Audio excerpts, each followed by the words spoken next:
चुप हो जाओ दोनों जन, दिन भर काय काय करत रहत हो। ते कबर बिना पूछे होकर कपड़ल पहने हस, काकरो सामान ल छुए से पहले पूछना भी जरूरी नहीं समझस। समझ तो न माँ, फिर दूसर के सामान ल छुए से पहले हमन तो एक खून हरन ना। बदतमीज नहीं तो कैसे बात करत हस? ऐसा मुफट असन बात मत कर मोर से। कतका सिखाए हो कि कोनो दूसरा हो या खुद के परिवार के इंसान कोनो खिस्सल खाना नहीं चाहिए और कोनो चीज ला बिना पूछे छूना नहीं चाहिए कही के, ओकर बाद भी नहीं समझेस ना तेहा।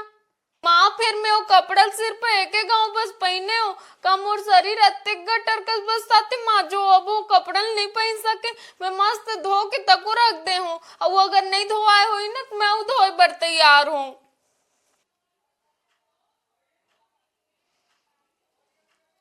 माफी मांग छोटी तोर दीदी से।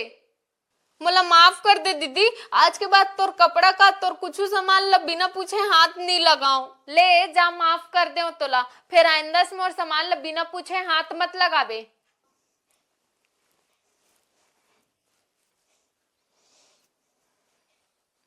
और कैसे सुनीता, वो तो छोटे है, तोला समझना चाहिए, नानचन बात के बतंगड़ बनात हस। माए हमेशा इसने करते, मैं कभू भी नवा कपड़ा लेके लानू तेल बिना पूछे पहन के घूम लेते, तान में पहन के निकलत हो तो सब ला इसे लगते कि मैं बड़े होके हमेशा एकरे कपड़ा मन ला पहनत रहत हूँ कही के।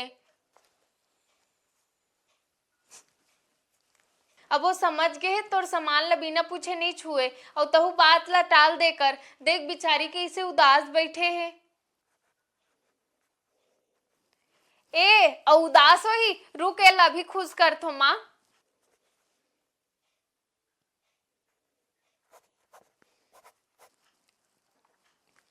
माँ वैसे कपड़ा हा छोटी के में मोर ले भी ज्यादा सुघर दिखत है, तो मैं ये सोचत रहूं कि ये कपड़ा ला छोटी ला ही दे दो का।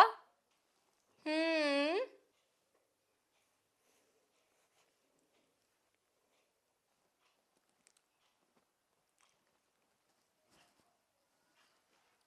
माँ मोला छोटी हा खुश नहीं दिखत है, मोला लगथे कि ओला ये कपड़ा नहीं चाहिए। दीदी मैं तो खुश हूँ, वो कपड़ा में ही रखूं दीदी, और वो तो नीला वाले कपड़ा ज्यादा लालच मत कर दे थो ना एक ठन ला।